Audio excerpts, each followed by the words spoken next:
Matt is full of feces.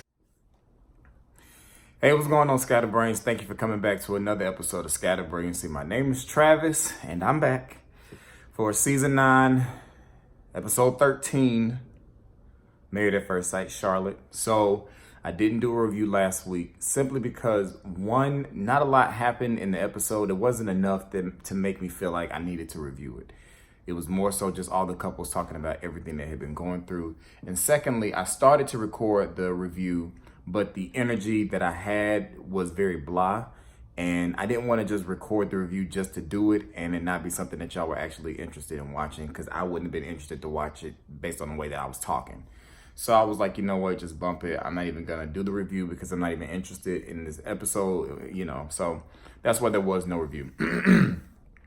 But I don't think people really understand how hard it is, at least for me, to do these reviews, just because the time I have to get up to go into work the next day and the time that these shows come on and then go off, it's difficult to find time to do it, especially not when Tegan is around, because I know that it's cute sometimes to see her, but I don't want her in all my videos, trying to, be the center of attention, because I do sometimes just want to make a interruption-free video, and it's hard to do that sometimes. So I'm gonna go ahead and say this now. Don't hold your breath for me to review next season. That's just let y'all know. For those who follow the channel, I have a son that is due. My son is due January 1st. And I don't know when the next season starts, but it usually, I think, starts like in January. And so I'm going to be home on parental leave, and I don't want to be thinking about any reviews, let alone probably won't even be watching whatever the next season is, because I don't even know where they're going to be the next season. So you might get a review. I'm just saying, don't hold your breath for it. All right. So again, this was another episode that not a lot happened until towards the end. And when I watched it yesterday, we ended up catching it 30 minutes in. And I was like, I bet I didn't even miss anything in the first 30 minutes. But today I went back and watched it, and I could have did without the first 30 minutes. They called tonight's episode a season finale, but I don't understand the purpose of calling it a season finale if today was not decision day. Who is doing 2-part season finales? For me, finale means end. If this is not the last episode, it's not the finale. You say season finale next week. I think they did that to get people to watch, making people think that decision day was going to be during this episode. And then I was like, well, let me, just keep the Married to the Old People Millionaires show on. And so I can see the preview for next episode. And the preview never even came on. So let me know if y'all saw a preview for next week's decision day episode, because I kept my TV on and gave them those ratings for that stupid show and still didn't see anything. So what pretty much happened in this episode was everybody met with somebody, whether it be a friend, family member, or the spouse's friend. And then they kind of had their last moments, because this is like the day before decision day. So we'll start with Kyrus. Keith talked to his mom, about more or less the same thing he's always talked to her about how he's not sure if she's the perfect match. He did say in a lot of ways she seems like a perfect match, so that's the takeaway from that conversation. Iris talked to a friend and her mom, and she went ahead and stated that her stance was that she wanted to stay married. So that's their takeaway. I'm not spending too much time on these useless conversations. So for their last night, Iris asked him, was her virginity still a concern? And he said that it was still an obstacle. And I can completely understand where Keith is coming from. I think Keith is kind of over this whole I'm a virgin thing. I think he's over it, because we get it. Now it's time for you to move on. Not to say necessarily that you need to jump into bed, but I think Iris has harped on it, at least for us viewers of the show. She's harped on it for so long. We're tired of hearing about it. We're tired of you. The V card, turn it in. Just turn. I don't know. Well, somebody will probably feel like that's like inappropriate for me to say, but whatever. So that's all I have for them. The episode started off, I don't know if did this transfer? Is today the 5th? Yeah, today's the 5th. The episode started off with everybody at the retreat, leaving the retreat from last week. But there was nothing there outside of Jezebel saying that, or Elizabeth saying that she wanted them to do it again with the exact same people. I said, don't count your money on that, because I don't think all of y'all are going to make it. All right, let's skip over to DeGory. He meets with, I'm assuming was his friend. I missed the title of the person. And she meets with her friends. The takeaway that I got from that is that she said that she's not in love with him yet, and he is still waiting on her to open up. That's it. You know, her biggest problem is he's overthinking. His biggest problem is she doesn't communicate. And for me, it's like at this point, Deanna just doesn't want to communicate and or doesn't know how to communicate because she's too busy. She's been too busy. My words all over the place. She's been too busy smashing and dashing for the past 10 years to figure out how to effectively communicate with anybody, because people have been using intercourse as a means of communication when it doesn't communicate anything, because it's just a euphoric state. That's all it is. It don't communicate anything.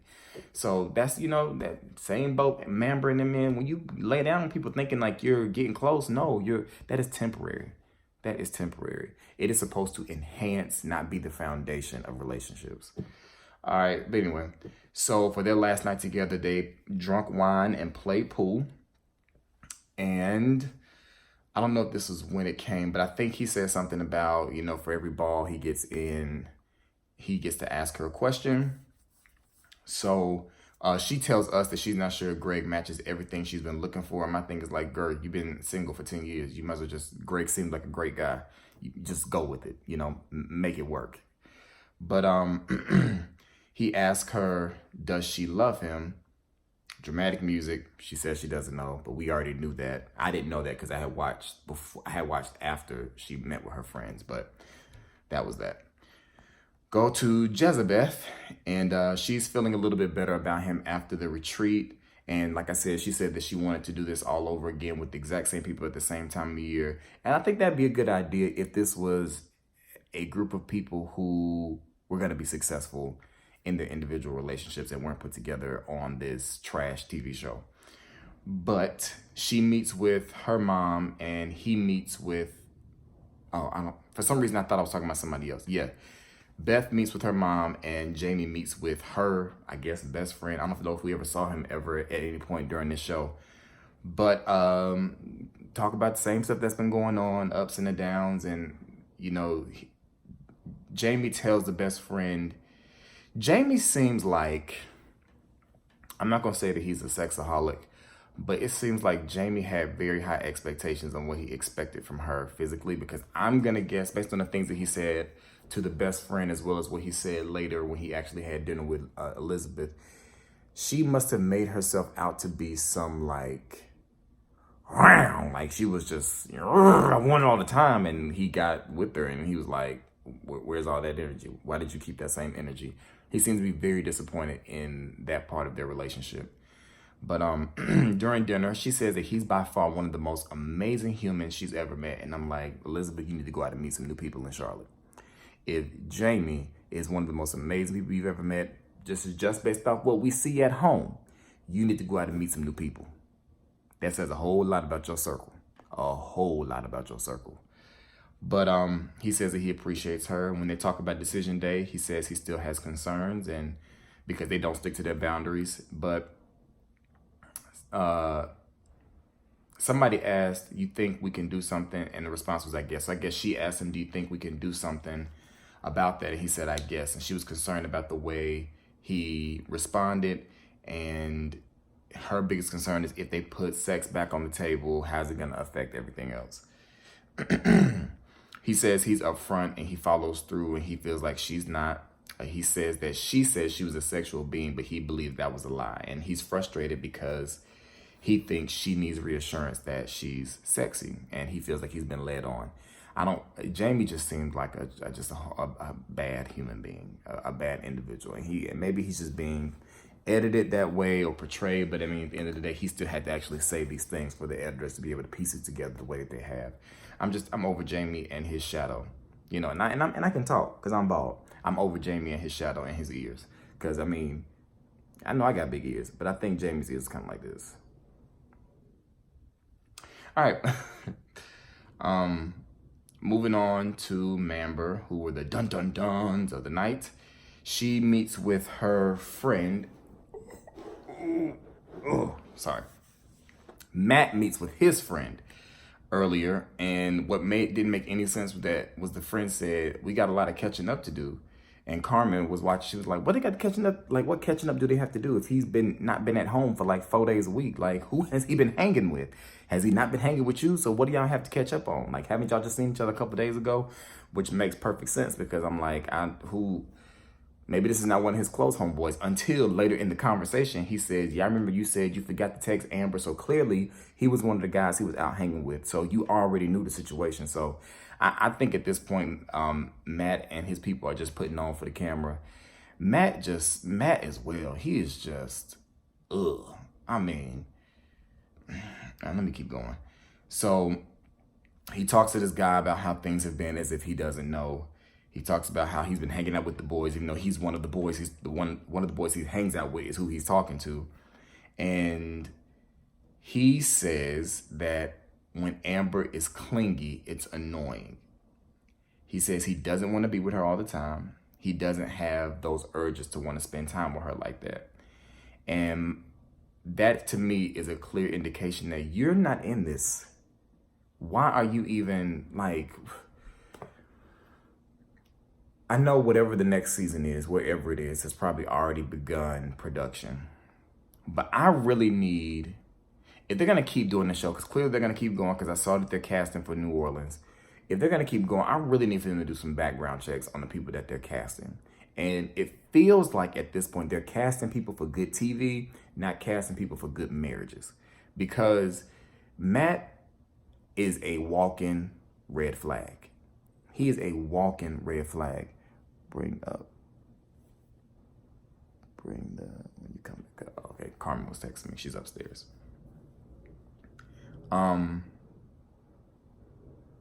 She said, "Bring up the emotion." What? And never mind. Let me get back to it later. So they meet for he's a walking red flag. I was tired of watching him last night. I'm overlooking at Matt on my TV. I'm overlooking at Jamie on my TV, you know? So they meet for their last date. They talk about what they like about the marriage. And he's talking about he likes having somebody in his corner. He doesn't like being alone, but yet you're leaving your wife alone so you can go drink and party with whoever it is you're doing that with. Like Matt is a walking contradiction, man. He's a walking contradiction with his... Y'all ever seen A Bug's Life?